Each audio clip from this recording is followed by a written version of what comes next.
নমস্কার বন্ধুরা, আমি কোজাগরি আবারও চলে এসেছি তোমাদের কাছে একটা ভিডিও উপস্থাপন করতে। প্রায় এক সপ্তাহ পর তোমাদের সামনে আজ আমি চলে আসলাম নতুন একটি ভিডিও উপস্থাপন করব বলে তোমাদের কাছে পেশ করব। আজ তোমাদের কাছে দুইখানা টোটকা ক্রিয়া সম্পর্কে জানাবো, যার দ্বারা তোমার বাড়ির বাচ্চার পড়াশুনো খুব ভালো হবে, তারা পড়াশুনোতে মনোযোগী হবে, তারা ধীর স্থির হবে। বন্ধুরা, এখনকার সমাজে বেশিরভাগ বাচ্চারাই পড়াশুনোতে মনোযোগ দিতে চায় না, খারাপ পথে চলে যায়, ভুল পথে চলে যায়। মা বাবারা তাদেরকে ঠিক পথে ফিরিয়ে নিয়ে আসতে পারে না। এর একটাই কারণ হলো মোবাইল। বন্ধুরা, আমরা মোবাইল থেকে যতটা ভালো জিনিস উপলব্ধি করি বা ভালো জিনিস যেমন যতটা পরিমাণ জানতে পারি, ঠিক একইভাবে না মোবাইল অনেকটা বেপথেও চালিত করে। বাচ্চারা বেশিরভাগ সময় যখনই একটু ফ্রিলি টাইম হয়, হয় গেম, নয় অন্য কোনো ভিডিও বা আরও খারাপ পথে, বা এমন কিছু বাচ্চারা আছে যারা খারাপ নেশাগ্রস্ত জীবনের দিকে অগ্রসর হচ্ছে। সেই জীবন থেকে তাদেরকে সরাতে মা বাবার হালত শেষ হয়ে যাচ্ছে। এই একটা বড় সমস্যা থেকে সমাধানের জন্য আমি ছোট্ট দুইখানা টোটকা ক্রিয়া তোমাদের সামনে শেয়ার করব বা উপস্থাপন করব, যার দ্বারা তোমরা ভীষণভাবে উপকৃত হবে, ফললাভও করবে। কোন সেই স্পেশাল দুটো টোটকা যেটা তোমার বাচ্চার জন্য মা কি বাবাকে বাড়িতে করতে হবে অবশ্যই জানাবো। কিন্তু বন্ধুরা চলো, তার আগে একটু আমি আমার চ্যানেলের ইন্ট্রোটা দিয়ে ফেলি। বন্ধুরা, আমি ওমের মা চ্যানেলে তোমাদের আবারও সুস্বাগতম। আশা করি সকলে খুব ভালো আছো, সুস্থও আছো। আমিও ভালো আছি।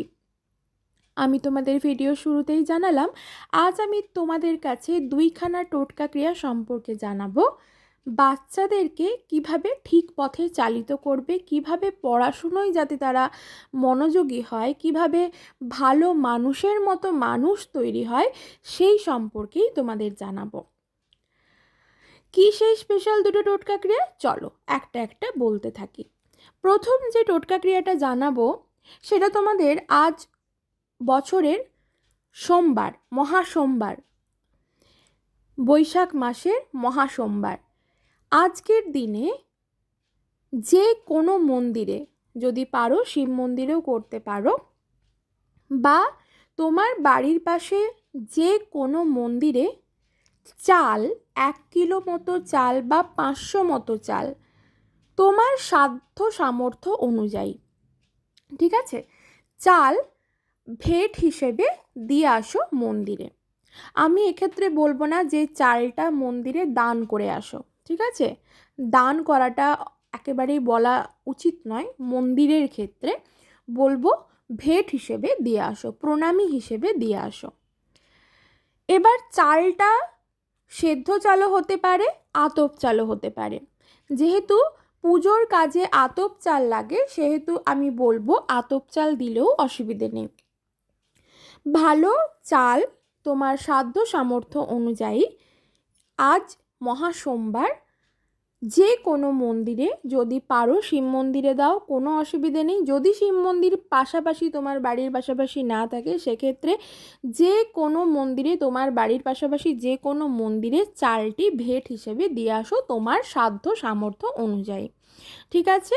দিয়ে আসলে এবং সেখানে একটি মোমবাতি বা একটি সর্ষের তেলের প্রদীপ মাটির, বা একটি ঘিযুক্ত প্রদীপ তোমার সন্তানের নাম করে সেই মন্দিরে প্রজ্বলন করে দিয়ে আসো, ঠিক আছে।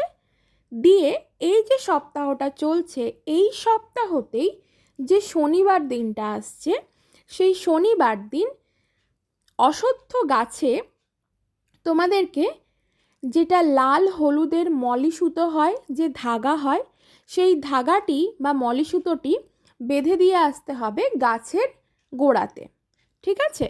তারপর সেই গাছের গোড়াতে একটি মাটির প্রদীপ সহযোগে সর্ষের তেলের প্রদীপ প্রজ্বলন করে দিয়ে আসো তোমার সন্তানের নাম করে। এবং যখন গাছের গোড়াতে অর্থাৎ অশ্বত্থ গাছের গোড়াতে যখন মলি সুতোটা বা লাল হলুদের যে সুতোটা বা লাল হলুদের যে ধাগাটা বাঁধবে, তখন তোমাদের একটি মন্ত্র বলতে হবে। মন্ত্রটি হলো ওম নমো ভগবতে বাসুদেবায় নমঃ। ওম নমঃ ভগবতে বাসুদেবায় নমঃ। এই মন্ত্রটি সহযোগে 5টা পাক খাও, ঠিক আছে? 5বার ঘুরে ওই ধাগাটা বেঁধে দিয়ে আসো, ঠিক আছে? হয় 5বার নয়তো 3বার। 5বারের বেশি করার দরকার নেই, হয় 5বার নয় 3বার। যদি পারো এই ক্রিয়াটি প্রত্যেকটি মাসে করো, এইভাবে কন্টিনিউ 3টে মাস কিংবা 5টা মাস কমপ্লিট করো। দেখো তার আগেই তুমি সমস্যার সমাধান তোমার হয়ে যাবে। সন্তানের জন্য যে সমস্যা বা সন্তানের জন্য যে দুশ্চিন্তায় তুমি ভুগছো সেটা চিরতরে কেটে যাবে। এটা মেনে দেখতে পারো, এটা কিন্তু খুব ভালো একটা শুভ রেমিডি, ঠিক আছে? বোঝাতে পারলাম। এটা প্রত্যেক মাসে একবার করেই করা যাবে, ঠিক আছে? 4টে যে সপ্তাহ যায় সেই 4টে সপ্তাহের মধ্যে প্রত্যেকটা মাসে একটা করেই সপ্তাহই তোমাকে এই ক্রিয়াটি সম্পন্ন করতে হবে।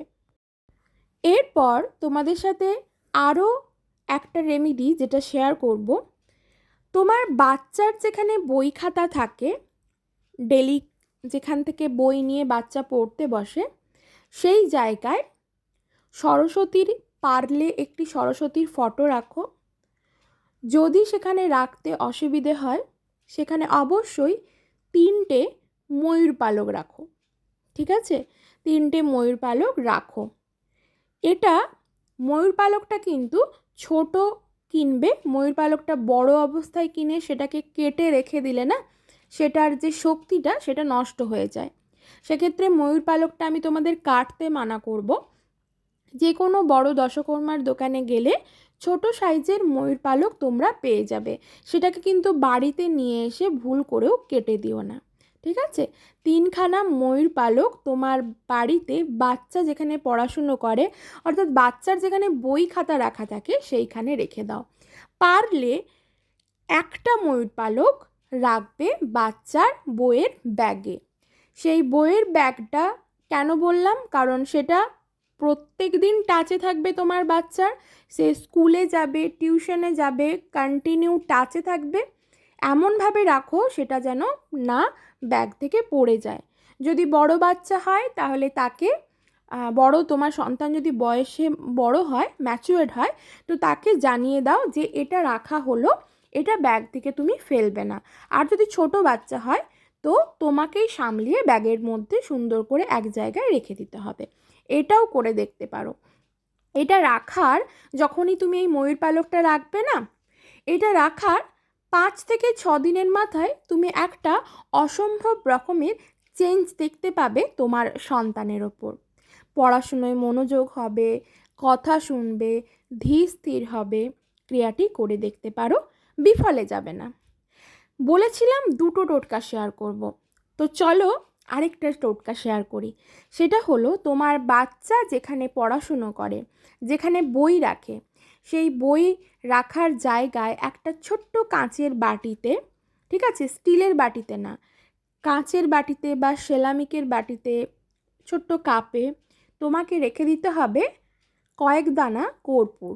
যে ট্যাবলেট কর্পূরগুলো হয় সেই কয়েকটা কর্পূর রেখে দাও।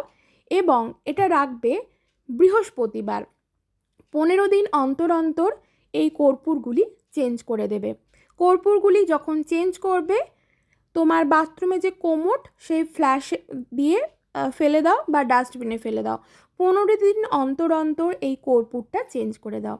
আর তোমার বাচ্চার ব্যাগে যেখানে ময়ূর পালক রাখতে বললাম ঠিক একটা জায়গায় লুকিয়ে রেখে দাও একটা ট্যাবলেট কর্পূর, ঠিক আছে?